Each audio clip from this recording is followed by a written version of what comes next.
Kalau orang-orang semuanya ingin melakukan siqayah, turun ke Zamzam, pasti akan berdesak-desakan, jadi susah. Nah, maka Rasulullah SAW di sini meninggalkan satu amal kebaikan bukan karena tidak menyukainya, tapi karena suatu udzur atau suatu sebab. Nadir atau mirip dengan masalah ini adalah Rasulullah tinggalkan sholat duha secara kontinu karena khawatir diwajibkan, ada udzurnya. Nadir masalah ini juga adalah Rasulullah SAW tidak korban dengan unta pada hari itu paling utama karena beliau khawatir memberatkan kaum muslimin, sehingga beliau korban Idul Adha-nya dengan kambing. Dan masalah-masalah yang lain semacam ini banyak. Rasulullah tinggalkan amalan yang afdal karena suatu udzur atau karena suatu sebab. Berikutnya, wa anhu fi riwayatin qala saqaitu Rasulullah sallallahu alaihi wasallam min Zamzam fashariba wa huwa qa'im, wa fi riwayatin anhu annahu ma kana yawma idin illa ala ba'ir. Hadis ini menunjukkan Rasulullah minum Zamzam dengan berdiri, maka minum berdiri itu hukumnya adalah mubah. Ada juga yang mengatakan makruh karena Rasul sallallahu alaihi wasallam melarang minum dengan berdiri. Adapun hadis yang mengatakan barang siapa minum dengan berdiri falyastaqi, hendaklah dia memuntahkan, maka perintah memuntahkan ini tidak sahih dari Rasulullah sallallahu alaihi wasallam. Meskipun hadisnya diriwayatkan oleh Imam Muslim, lafalnya la yashrabanna ahadun minkum qa'iman, jangan minum berdiri. Ini sahih. Faman nasiya falyastaqi, siapa yang lupa hendaklah memuntahkan. Nah, tambahan ini tidak sahih dari Rasulullah sallallahu alaihi wasallam. Yang mengatakan begitu adalah Asy-Syaikh Al-Albani rahimahullahu ta'ala, bahwasanya tambahan untuk memuntahkan ini tidak sahih dari Nabi sallallahu alaihi wasallam. Nah, makanya sebagian ulama kemudian mengatakan hukumnya makruh karena digabungkan antara hadis ini, perbuatan Nabi minum dengan berdiri, dengan hadis qaul Nabi tadi yang melarang. Larangan dengan perbuatan berarti kesimpulannya dimakruhkan. Itu pendapat sebagian lagi mengatakan buat. 82. Wa Aisyah radhiyallahu anha annaha, nomornya berbeda ya. Sa'alaha ibnu ukhtiha Urwah bin Zubair radhiyallahu anhu an qaulillahi ta'ala innas safa wal marwata min sya'airillah. Syiar Allah itu adalah ma'alimu dinihi, segala sesuatu yang menunjukkan agamanya Allah subhanahu wa ta'ala. Maka Safa Marwah termasuk syiar-syiar Allah karena menunjukkan agamanya Allah, yaitu dilakukan ibadah haji padanya. Faman hajjal baita aw i'tamara, hajja menuju i'tamara ziarah, fala junaha alaihi ay yatawafa bihima.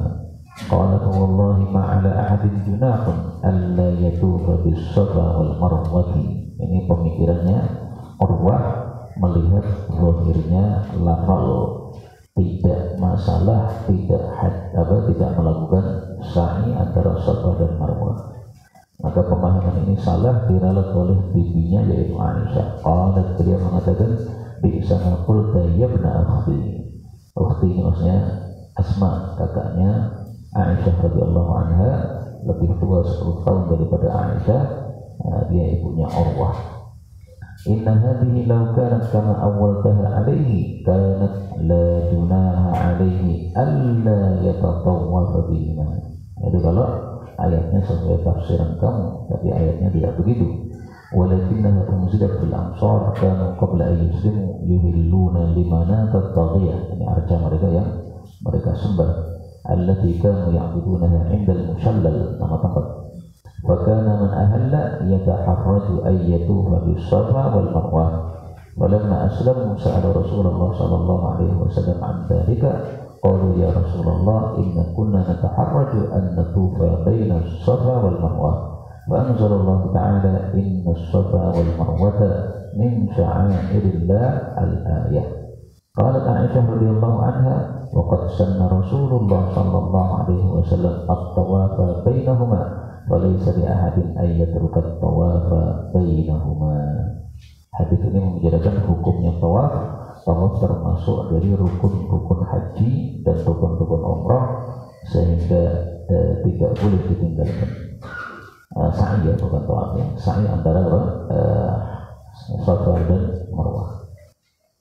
Maka rukun haji ada 4. 1 ihram, 2 tawaf, 3 sa'i, 4 wukuf di Arafah.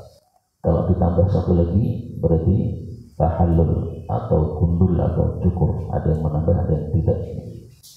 Kalau rukun umrah berarti ada 3, ihram, kemudian tawaf, kemudian sa'i. Wukufnya tidak ada. Kalau mau ditambah lagi jadi 4 berarti tambah tahallul ya, ada yang menambah, ada yang tidak. Diperselisihkan apakah tahallul itu termasuk rukun ataukah tidak. Nah, ini dalilnya bahwasanya sa'i itu termasuk rukun-rukun haji dan rukun-rukun umrah. Adapun ayatnya mengatakan barang siapa yang haji atau umrah maka tidak berdosa untuk tawaf. Nah, kalimat ini munculnya gara-gara suatu sebab, yaitu dulu orang-orang kafir melakukan penyembahan kepada manat di tempat di mana orang-orang melakukan sa'i. Nah, setelah kaum muslimin masuk Islam, para sahabat masuk Islam, mereka merasa dosa telah melakukan sa'i. Kenapa? Ini tempat digunakan untuk menyembah berhala biasanya.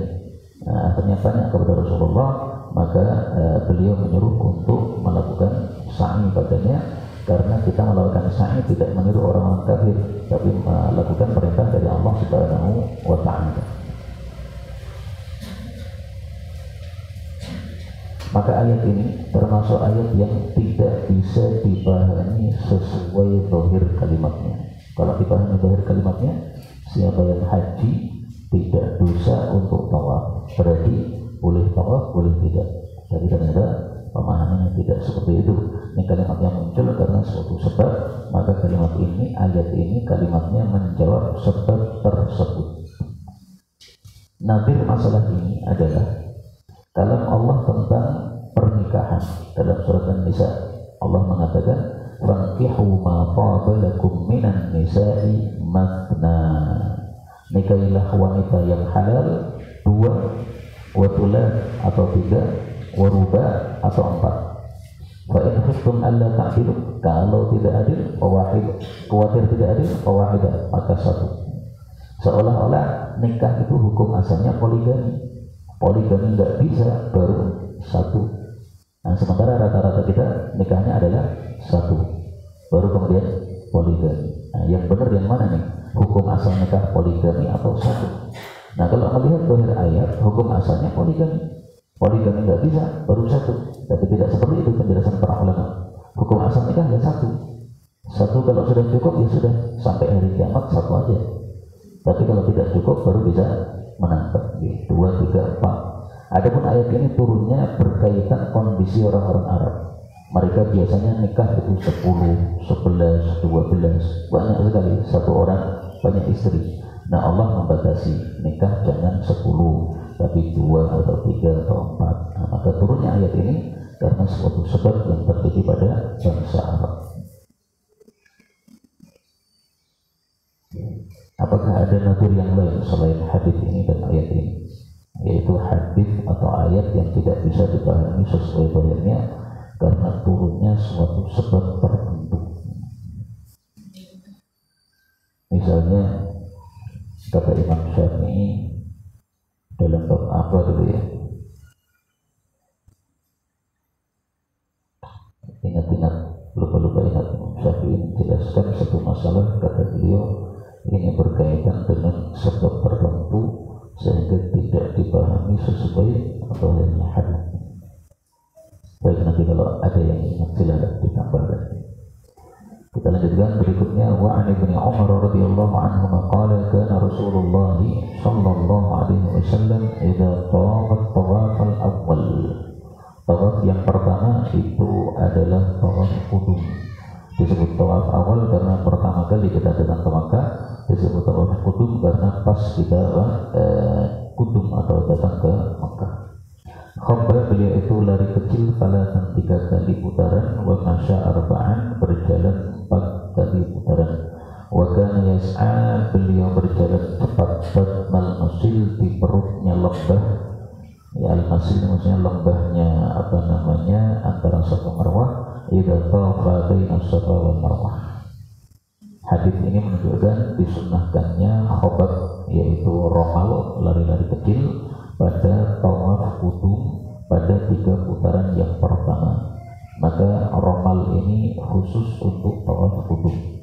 Tawaf wada tidak ada romal, tawaf sunnah tidak ada romal, tawaf selain tawaf ifadah tidak ada romal. Yang ada romalnya ada tawaf qudum. Selain romal, khususnya bagi tawaf qudum adalah ittiba, yaitu membuka lengan kanan ketika kita memakai baju ihram. Nah, itu juga hanya pada tawaf qudum. Pada tawaf ifadah tidak ada, tawaf wada tidak ada, tawaf sunnah juga tidak ada. Kemudian sunnahnya romal dan sunnahnya lari kecil pada Safa Marwah ini khusus bagi laki-laki. Bagi perempuan tidak disunahkan sama sekali karena tidak cocok untuk mereka, meskipun Sayyidatuna Hajar, ibunya Nabi Ismail, pada waktu itu lari-lari kecil antara Safa dan Marwah. Nah, sekarang ini Batnul Masil itu dikasih tanda lampu hijau di atas, sehingga ketika dari Safa kita melihat lampu hijau di atas, ini sudah masuk Batnul Masil yang disunahkan di situ untuk lari kecil. Nah, sampai selesainya lampu hijau, kemudian berjalan biasa lagi. Dan di bawahnya di tanah juga ada garis, ya, maka lewat garis itu sudah mulai lari kecil. Tapi ini semuanya sunnah, seandainya tidak lari pun tidak masalah sama sekali. Dan faktanya karena banyaknya orang yang ada di Mekah ketika tawaf, itu romal ini tidak bisa dilakukan. Ini Ka'bah kan yang dekatnya ini kan sangat banyak. Romal itu tidak mungkin. Kalau mau romal itu harus menjauh. Jadi mepet tembok masjid yang agak jauh dari Ka'bah ini baru bisa romal. Tapi kalau mepet dengan Ka'bahnya nggak bakal bisa romal sampai banyaknya manusia. Berikutnya. Wa Jabir bin Abdullah radhiyallahu anhu qala ahalla an-nabiy sallallahu alaihi wasallam huwa wa ashabuhu bil hajj wa laysa ma'a ahadin minhum hadiyyun ghayra an-nabiy sallallahu alaihi wasallam wa Talhah bin Ubaidillah, salah satu yang dijamin masuk surga. Wa qadima Aliyan min al-Yaman wa ma'ahu hadiyyun wa qala ahlaltu bima ahalla bihi an-nabiy sallallahu alaihi wasallam. Ali ini salah satu yang dikirim ke Yaman untuk dakwah, ya, ada 3 orang. Ali bin Abi Thalib ke Hajar, kemudian Abu Musa ini ke Son'a, kemudian Mu'adz bin Jabal ke Adan. Nah, waktu itu Hajar masih termasuk Yaman, ya. Sehingga di sini dikatakan minal Yaman. Kalau kita lihat peta sekarang, Hajar sudah bukan Yaman. Nah, itu tidak salah karena memang dulu Hajar masih di Yaman. Fa'amara Nabi sallallahu alaihi wasallam ashabahu an yaj'aluha umratan wa yatufu thumma yuqassiru wa yahillu. Jadi asalnya mereka niatannya haji, tapi disuruh oleh Nabi untuk menjadikan umrah. Artinya hajinya menjadi haji tamattu, umrah dulu kemudian haji. Nah, ada sebabnya kenapa Nabi menyuruh mereka mengganti dengan umrah ini untuk membatalkan adat jahiliyah, di mana orang-orang jahiliyah mengatakan umrah tidak boleh dilakukan pada bulan haji. Bulan haji 3 ya, Syawal, Dzulqa'dah, Dzulhijjah. Nah, mereka mengatakan 3 bulan ini tidak boleh umrah. Kalau umrah afdalul fujur, termasuk dosa terbesar kata orang-orang jahiliyah. Nah, oleh Nabi diubah. Nah, sekarang umrah dulu aja, biar orang-orang tahu bahwa umrah di bulan kapan bebas. Illa man kana ma'al hadiyyu faqalu nantaliqu ila Mina wa dzakaru ahadina yaqtur. Kami pergi ke Mina, sementara dzakar salah satu kami ini menetaskan, yaitu menetaskan mani, maksudnya habis kumpul suami istri. Jadi mereka merasa heran, kenapa kita malah umrah dulu? Karena kalau umrah dulu, umrah selesai berarti sudah boleh untuk hubungan suami istri. Kalau sudah boleh hubungan untuk suami istri, baru kemudian melakukan ibadah haji. Nah, mereka merasa, wah ini seperti tidak ibadah sama sekali, ya. Ibadah kok malah bersenang-senang dengan istri. Mereka merasa berat melakukan seperti ini. Faqala an Nabi sallallahu alaihi wasallam faqala law istaqbaltu min amri mastakbar. Kalau saya mengetahui di depan dari urusan saya sesuatu yang saya ketahui di belakang, maka itu saya tidak akan membawa binatang hadiyu. Tapi karena sudah terlanjur, bagaimana lagi? Walaula anna ma'nyal hadiya la ahlaltu. Jadi Rasulullah hanya menyuruh tamattu, tapi tidak melakukan tamattu karena beliau sudah membawa hadiyu. Karena yang membawa hadiyu tidak boleh melakukan haji tamattu, bolehnya haji qiran atau haji ifrad.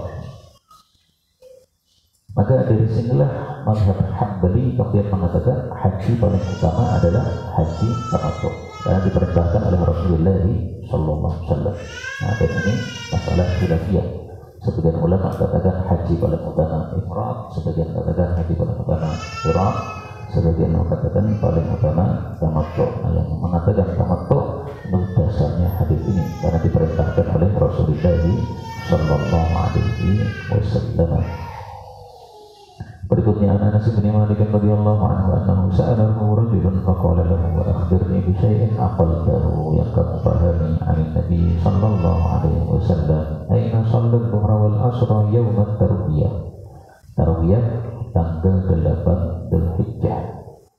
Dari kata-kata rawa yurawi membuat puas dari dahaga karena orang-orang haji pada hari tarwiyah itu memberikan minum kepada unta-unta mereka dan mengambil bekal air untuk persiapan wukuf di Arafah. Maka disebut hari tarwiyah, hari air, hari mengambil air. Nah, ini pertanyaannya, hari tarwiyah tanggal 8 Rasulullah salat zuhur asar di mana? Qala di Mina. Qala fa aina shallal asra yawm an-nafr? Qala bil Abtah. Thumma qala if'al kama yaf'alu umara'uka. Yawm an-nafr itu adalah tanggal 11 bulan Dzulhijjah. Itu adalah nafrul awal. Kemudian tanggal 12-nya adalah nafrul tsani. Maka ada istilah nafar awal dan nafar tsani. Tanggal berapa tuh? 11, 12, 13 ya. Mohon maaf.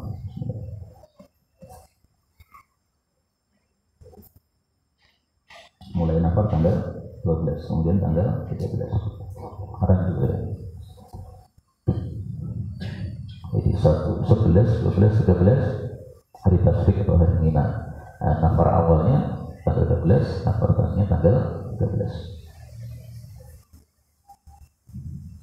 Yang sudah haji siapa? Ngira itu gara-gara belum haji. Satu lagi. Alhamdulillah. Insyaallah semuanya haji mabrur. Amin ya rabbal alamin. Ibnu Hazm itu tidak pernah haji, tapi ketika menjelaskan haji, orang-orang mengatakan seolah-olah beliau berada di Mekah. Itu saking kuatnya ilmu beliau. Nah, adapun kita sering rancu gara-gara belum melakukannya. Tapi nanti akan ketahuan kerancuannya ketika sudah kita lakukan. Ya, jadi saya ralat ya. Hari tasyrik 11, 12, 13. Mulai nafar awalnya tanggal 12 langsung saja, kemudian nafar tengahnya tanggal 13. Hadis berikutnya An-Nabi Fadli radhiyallahu anhu qala syakkan nasu, telah ragu-ragu para manusia yawma Arafah bi shaumin Nabi sallallahu alaihi wasallam fa ba'athu ila Nabi sallallahu alaihi wasallam bi syarabin wa syaribahu. Jadi pada hari Arafah Rasulullah tidak melakukan puasa. Maka puasa pada saat wukuf di Arafah itu adalah makruh karena orang-orang yang wukuf di Arafah dituntut untuk melakukan ibadah sebanyak-banyaknya. Nah, kalau puasa jadi lemah melakukan ibadah. Maka puasa Arafah itu hanya bagi yang tidak wukuf di Arafah. Yang wukuf di Arafah malah tidak bagus untuk puasa di sana. Dan dari sini diambil pelajaran juga bahwa puasa dengan zikir itu masih lebih utama zikir. Di Arafah itu kan tugasnya kan zikir. Sementara ini puasa ditinggalkan gara-gara zikir. Nah, berarti kalau tafadhulul amal, perbandingan amal itu lebih utama zikir daripada puasa.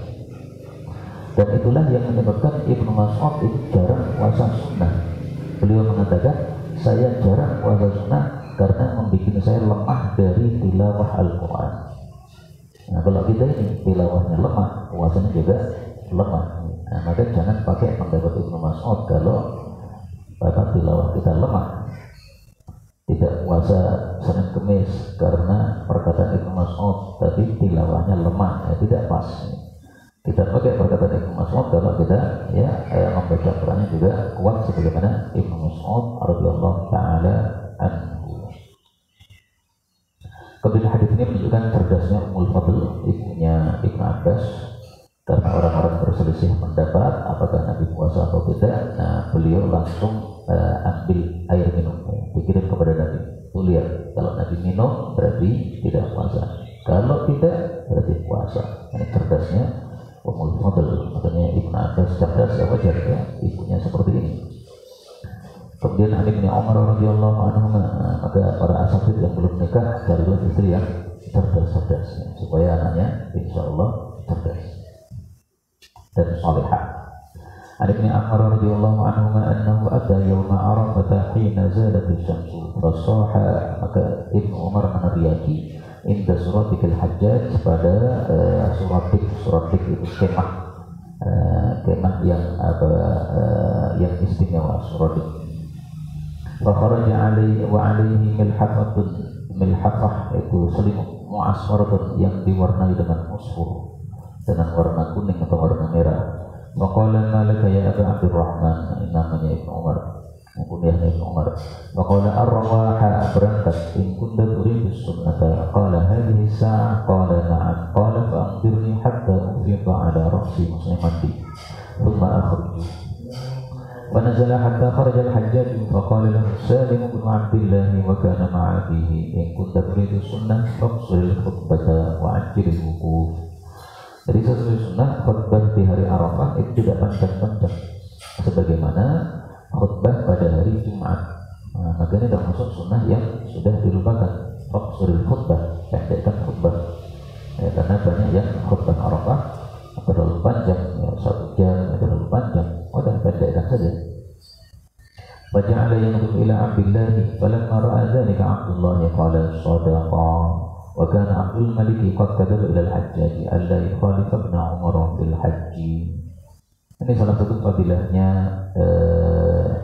Hajjaj. Dia disuruh oleh Abdul Malik untuk mengikuti saran atau sunnah yang dilakukan oleh Ibnu Umar pada saat melakukan haji, dan beliau mentaati Abdul Malik. Jadi haji itu seberapa jeleknya masih ada kebaikan padanya. Dia sudah membunuh 200.000 kaum muslimin, itu yang terhitung, yang tidak dihitung Allah a'lam. Tapi apakah semua amalnya buruk? Tidak semua. Kita baca Quran 30 juz, ini pembagian juznya ini termasuk dari kebaikan Hajjaj. Hajjaj dikumpulkan para qurra. Kemudian beliau mengatakan, Hajjaj mengatakan, silahkan kalian bagi Quran ini untuk bisa dikatamkan dalam 1 bulan, karena Rasulullah mengatakan katamkan Quran 1 bulan. Nah, kemudian para qurra sepakat membagi Quran menjadi 30 juz yang sudah tersebar sekarang ini. Nah, maka 30 juz ini hasil karya Hajjaj setelah mengumpulkan para ulama, dan kita semuanya melakukan itu, baca sehari 1 juz. Nah, ini berarti apa? Mungkin ya pahalanya ngalir kepada Hajjaj ini, karena sudah memudahkan kita untuk membagi Quran 30 juz. Tapi kalau guru kami Syekh Walid Syaiful Nasr, beliau mengatakan tidak disunnahkan baca Quran berdasarkan juz-juz yang ada, karena itu bukan sunnah Rasul tapi sunnahnya Hajjaj, kata beliau. Jadi baca Quran gimana? Ikuti pada masa sahabat dulu. Mereka membagi berdasarkan jumlah ayat, 100 ayat atau jumlah surat, ya, 3 surat, 5 surat, 7 surat, tidak sesuai juz-juz seperti ini. Nah, silahkan mau pakai yang mana ya? Mau pakai juz-juz itu adalah amalan kaum muslimin rata-rata. Mau pakai per surat atau jumlah ayat itu sesuai dengan adat para sahabat Nabi Sallallahu Alaihi Wasallam, dan yang dipilih oleh kami Syekh Walid Syaiful Nasr hafizahullah ta'ala. Kemudian di sini hajat kan bersama Ibnu Umar ya. Ini mengingatkan kita kisah hajat bersama Anas bin Malik. Hajat mengatakan, wahai Anas, ini dalam Sahih Bukhari juga, hukuman apa yang paling berat yang pernah dilakukan oleh Rasul Sallallahu Alaihi Wasallam? Nah, maka kemudian Anas menceritakan tentang orang-orang yang murtad, membunuh membunuh penggembala Nabi Sallallahu Alaihi Wasallam, dicungkel matanya dan sebagainya itu. Nah, maka setelah diceritakan hadis itu kepada Hajjaj, komentar Hasan al-Basri mengatakan, wadidtu annahu la yuhaddithuhu bihi. Saya sangat ingin bahwa Hajjaj tidak dikasih hadis ini, karena dia sudah orang yang sangat bengis. Dikasih hadis yang seperti itu bisa tambah bengis. Ini fikirnya Hasan al-Basri tampaknya lebih bagus daripada fikirnya Anas bin Malik radhiyallahu taala anhu. Saya cocok dengan fikirnya Hasan al-Basri. Tapi tetap saja Anas bin Malik sahabat Nabi lebih utama daripada Hasan al-Basri yang seorang tabi. Tapi dari sisi fikirnya ya menurut saya lebih cocok Hasan al-Basri. Hadis-hadis yang tidak cocok disampaikan kepada orang-orang yang tidak cocok maka jangan disampaikan karena bisa menyebabkan salah paham. Berikutnya, An Jubair bin Mut'im radhiyallahu anhu qala adlaltu ba'iran li, saya kehilangan unta saya. Fadhahabtu adrubuhu yawma Arafah wa ra'aytu Nabiyya sallallahu alaihi wasallam waqifan bi Arafah. Fa qultu hadza wallahi min al-humus. Ini Nabi Muhammad ini termasuk humus orang-orang Quraisy. Karena sya'nuhu hahuna, kenapa kondisinya berada di Arafah? Jadi dulu ada jahiliyah khusus orang-orang Quraisy ini kalau wukuf tidak di Arafah, tapi tetap berada di tanah haram. Arafah itu kan keluar dari tanah haram. Nah, maka ketika Rasulullah berada di Arafah, maka Jubair merasa heran, loh ini orang Quraisy kok berada di Arafah, maksudnya berada di dalam kota Mekah. Nah, ini pengamalan terhadap kalam Allah dalam surat Al-Baqarah ayat 199. Allah mengatakan, "Tsumma afiyatu min haitsu afadhan nas." Bubaranlah kalian dari tempat yang manusia bubaran. Manusia bubaran dari Arafah, maka kalian semua juga harus bubaran dari Arafah. Maka ini adat jahiliyah sudah dihapus oleh Allah Subhanahu wa taala dengan ayat ini. Al-Humas itu arti asalnya adalah asyadid, orang yang kokoh. Orang-orang Quraisy disebut Al-Humas itu karena kokoh di dalam melakukan adat-adat agama yang mereka warisi dari nenek moyang mereka, yaitu baginda Nabi Ibrahim alaihi salatu wassalam. Jadi masih ada adat-adat agama yang mereka lakukan seperti tawaf dan sebagainya. Kemudian an Usamah bin Zaid radhiyallahu anhu annahu su'ila an sayri Rasulullah sallallahu alaihi wasallam, dari berjalannya Nabi, maksudnya pada saat mengendarai unta di Hajjatul Wada, hina dafa, ketika dia keluar atau ketika dia pergi ya, yaitu pergi ke Arafah. Qala kana yasirul anak, adalah beliau itu berjalan sedang-sedang. Anak itu tengah-tengah antara lambat dan cepat, berarti sedang-sedang. Faidah wajadah, kalau beliau itu mendapati fajwatan, tempat yang luas, naso, beliau mempercepat kendaraannya. Ini hadis merupakan dalil untuk berjalan sedang-sedang ketika naik motor, jangan terlalu ngebut, karena Rasulullah biasanya berjalannya juga anak, yaitu sedang-sedang. Dan hadis ini merupakan dalil bolehnya ngebut kalau longgar jalannya. Faidah wajadah fajwatan naso. Maka ini hadis dalil untuk orang-orang Jawa mengatakan ngebut tunjuk di tempat-tempat yang ramai. Tidak boleh ngebut, tidak sesuai sunnah bagi Rasulullah sallallahu alaihi wasallam. Berikutnya Ibnu Abbas radhiyallahu anhu annahu dafa'a ma'an Nabi sallallahu alaihi wasallam yauma Arafah, keluar pergi bersama Nabi di hari Arafah. Bahwasanya Nabi sallallahu alaihi wasallam ra'ahu zajran syadidan, menghardik yang dahsyat, maksudnya menghardik unta, wa turban ma'amul unta, wa sautan bil ibil, suara untuk unta, yaitu suaranya unta karena dipukuli tadi. Fa asyara bi sautihi ilaihi wa qala ayyuhan nas alaikum bis sakinah, lazimilah tenang. Wa innal birra, karena kebaikan itu laisa bil idha, tidak dengan cepat-cepat seperti itu. Ini menunjukkan bahwa perbuatan ibadah seperti haji, seperti sholat dan sebagainya, itu sepantasnya dilakukan dengan tidak bercepat-cepat, termasuk juga tilawah Al-Quran. Makanya Rasulullah melarang atau mencela orang yang khatam Quran kurang dari 3 hari. La yafqah man qara al-Quran aqalla min 3, tak akan paham orang khatam Quran kurang dari 3 hari karena terlalu cepat. Hanya saja untuk bab murojaah maka diringankan oleh para ulama-ulama kita, bab murojaah saja ya. Karena murojaah fungsinya untuk mengulang. Jadi untuk ujian misalnya ya, yang bisa sekali duduk 30 juz lulus. Nah ini babnya bab murojaah maka diringankan. Dan kalau untuk bab harian maka tidak bagus kita katakan Al-Quran dalam 1 hari. Jadi bab murojaah silakan insyaallah ta'ala diringankan.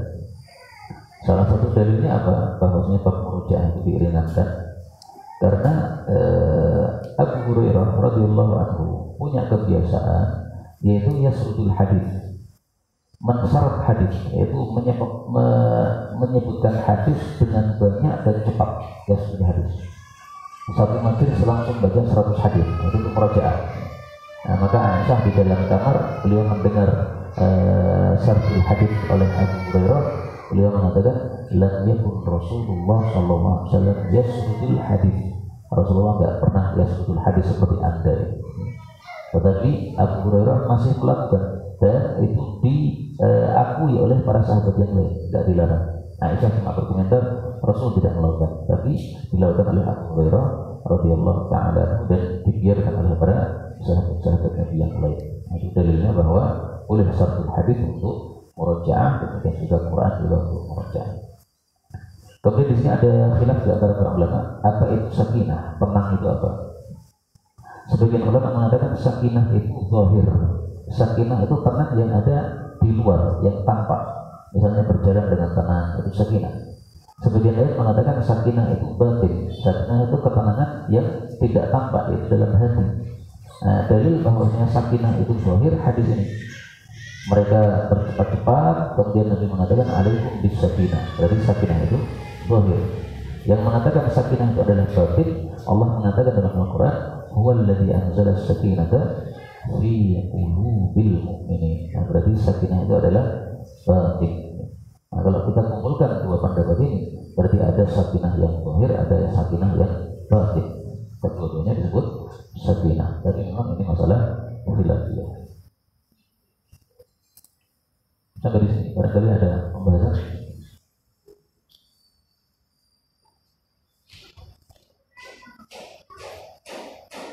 Monggo. Apa? Hajjaj muslimun fasikun, musyrik yang fasik hajjaj itu. Kecuali kalau khawarij, mereka akan mengatakan kafir karena orang-orang khawarij menganggap pelaku dosa besar adalah kafir. Nah, kita Ahlus Sunnah menganggap pelaku dosa besar masih musyrik, tapi musyrik yang fasik. Dan salah satu keutamaan Hajjaj, ketika dia akan mati dia berdoa kepada Allah, ya Allah, orang-orang ini mengatakan Hajjaj tidak akan Engkau ampuni, maka ampunilah saya ya Allah, saya masih berharap pada pembelaan Hajjaj.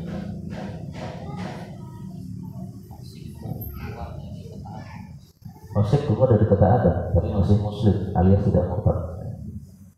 Jadi ada lingkaran besar Islam, ada lingkaran di dalamnya mukmin, lebih kecil ada lingkaran di dalamnya musyrik. Nah, kata Imam Ahmad, siapa yang musyrik pasti mukmin dan muslim. Siapa yang muslim pasti mukmin pasti muslim. Siapa yang muslim belum tentu mukmin dan muslim. Nah, hadis ini di lingkaran Islam masih belum keluar. Kalau mukmin tidak ada, ya, karena dia bunuh orang. Muhsin apalagi tidak ada, tapi masih muslim. Nah, jangan dikeluarkan.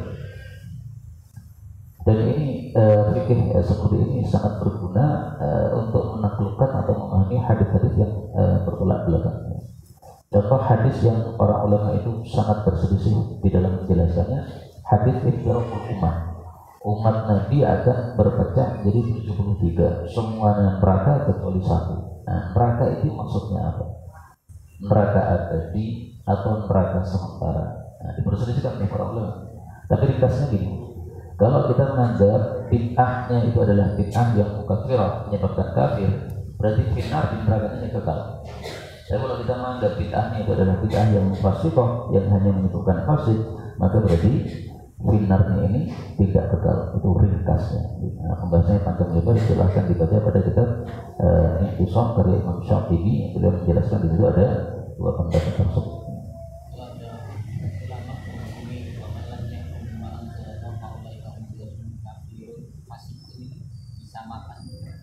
Nah, kalau ayat itu, siapa yang tidak berhukum dengan hukum Allah maka zalim, fasik, kafir, ini banyak sekali tafsiran para ulama. Di antara para ulama ada yang mengatakan hadhil ayat di ahli kitab. Ini ayat bicara ahli kitab, tidak bicara kaum muslimin. Maka jangan diterapkan ayat ini untuk kaum muslimin. Karena kalau diterapkan untuk kaum muslimin, berarti semua pejabat-pejabat dan semua presiden-presiden itu kafir, murtad semuanya. Jokowi kafir, murtad, kekal di neraka. Kalau dipakai ayat itu untuk kaum muslimin. Ini pendapat yang pertama. Pendapat yang paling bagus insyaallah taala bahwa ini sesuai dengan sikap. Wa man lam yahkum bima anzalallahu fa ulaika humul kafirun. Kalau menganggap hukum Allah tidak baik, nah itu kafir. Dan kalau tidak ada anggapan itu, tapi hanya adat saja. Ini adatnya di Indonesia ya pakainya hukum ini yang dibuat ini. Ya. Nah, maka dia tidak ada ungkapan atau tidak ada keyakinan dalam hati bahwa Islam hukum yang jelek, maka tidak sampai kepada derajat kafir. Bisa zalim, bisa fasik. Nah, itu paling bagus dibaca kitab Tafsir Mawardi karena beliau sering menyebutkan perbedaan tafsir di antara para ulama. Kalau tidak salah ada 4 pendapat dalam ayat tadinya, karena ada fasik, zalim, kafir. Nah, naklukannya gimana? Ini kan 3 hukum ya. Nah, ada 4 pendapat yang saya. Salah satunya itu yang populer tadi, ya. Dihukumi sesuai dengan sikapnya bagaimana. Kalau sikapnya menganggap hukum Islam jelek, kafir sudah murtad. Kalau tidak, masih muslim tapi zalim atau fasik. Ada tambahan lagi? Ketika kita mengikuti semua orang fasik. Dan kebiasaan kita jus-jus itu kan kita mengikuti. Pembagian juz ini menurut saya pribadi lebih cocok dikatakan sunnahnya para qurra dibanding dikatakan sunnahnya hajat. Karena hajat cuma mengumpulkan para qurra. Wahai para qurra, ini tolong dibuat Quran ini bisa dikatakan dalam 30 hari. Baginya gimana? Nah, mereka kemudian musyawarah antar mereka. Setelah itu kesepakatan nih dibagi 30 juz. Hajjaj cuma menyuruh, kemudian Hajjaj menyetujui kesepakatan tadi. Jadi kalau bagi saya pribadi, menurut saya itu sunnahnya para qurra. Nah, kalau orang yang benci Hajjaj mengatakan ini sunnahnya Hajjaj, ya, tidak usah apa dilakukan. Wallahu a'lam. Tapi begini Ustaz, pembagian juz-juz itu seringkali motongnya tidak pas. Belum selesai kisah dipotong. Misalkan surat Al-Kahfi, tengahnya beda. Qala alam aqul laka innaka lan tastati'a ma'a sabra. Ini juz baru. Untuk yang terpotong-potong gini saya tidak tahu. Sehingga kalau tadarusan di tempat saya sama asatidzah di Mantung itu modelnya kalau yang terpotong-potong gini kita lanjutkan sampai selesai kisah. Jadi untuk surat Al-Kahfi ya sampai selesainya kisah Nabi Musa alaihissalam sebelum masuk wa yas'alunaka 'anil qarnain. Nah, kita pakai teori ini. Jadi kita gabungkan antara teori sahabat dengan teori Quran. Nyaman kita memakai juz-juz Al-Quran yang dengan tadi sampaikan jawabannya di sini. Cerita kok enggak pas satu juz itu. Ini baru tahu. Nah, itu bisa kita atasi tadi. Ya. Demikian juga teori membaca satu halaman dalam satu rakaat. Itu juga nanti akan terbentur kayak gini. Satu rakaat, satu halaman. Awal ayat ternyata nyambung dengan ayat sebelumnya. Nah, kalau bisa itu diulang lagi. Atau jangan berhenti di bagian akhir betul-betul karena kisahnya masih sangat nyambung begitu. Kalau masih 2 rakaat yang masih penting. Kalau yang melanjutkan sholat yang kemarin, padahal ayatnya belum selesai, ini sangat tidak bagus sekali seperti itu. Makanya kalau merasa tidak seperti itu caranya, tapi satu surat atau 100 ayat 100 ayat. Nah, 100 ayat tentu saja maksudnya adalah yang dibaca yang berkaitan.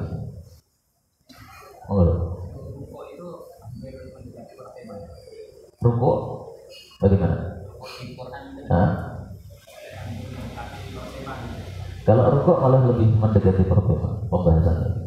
Jadi penghentiannya itu rukuk berbeda-beda ya, ada yang panjang, ada yang pendek. Itu karena apa? Mendekati pembahasan malah. Nah, kalau sumbernya dari mana nggak tahu, bisa juga dari kalangan para qurra juga. Karena Rasulullah tidak kita temukan hadis-hadis yang menyebutkan adanya rukuk ataupun adanya juz-juz tadi. Rasulullah pernah salat malam, kemudian sahabat Nabi mengatakan ini akan berhenti 100 ayat. Nah, perkataan sahabat ini akan berhenti 100 ayat menunjukkan adabnya Nabi seperti itu. Adabnya biasanya 100 ayat, 200 ayat, gitu. Jadi dihitung jumlah ayat. Demikian juga sahabat Nabi mengatakan kami membaca antara sahur dengan adzan subuh itu adalah 50 ayat. Nah, penghitungan 50 ayat menunjukkan bahwa kebiasaan mereka itu membaca dengan berdasarkan jumlah ayatnya, ya digenapkan itu 50 100. Maka sudah ada pondok pesantren yang takbir, tapi cara metode takbirnya mengikuti sahabat itu ayat atau surat.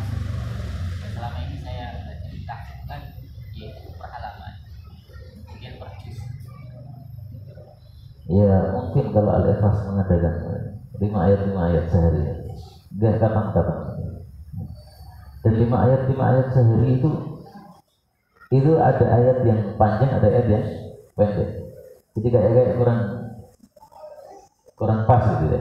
Tapi kalau sunnahnya para sahabat begitu, itu mereka ngapalkannya 5 ayat. Saya tanya, Ustaz Abu Zaidin. Enggak pernah, enggak tahu. Makanya saya katakan kalau sini ngadakan, ya baru ada. Rata-rata itu memudahkan ya dengan halaman-halaman. Tidak ada masalah insyaallah. Tapi untuk sholat ya, paling bagusnya kita hentikan sesuai dengan kondisi kalimatnya, jangan mengikuti betul-betul halamannya.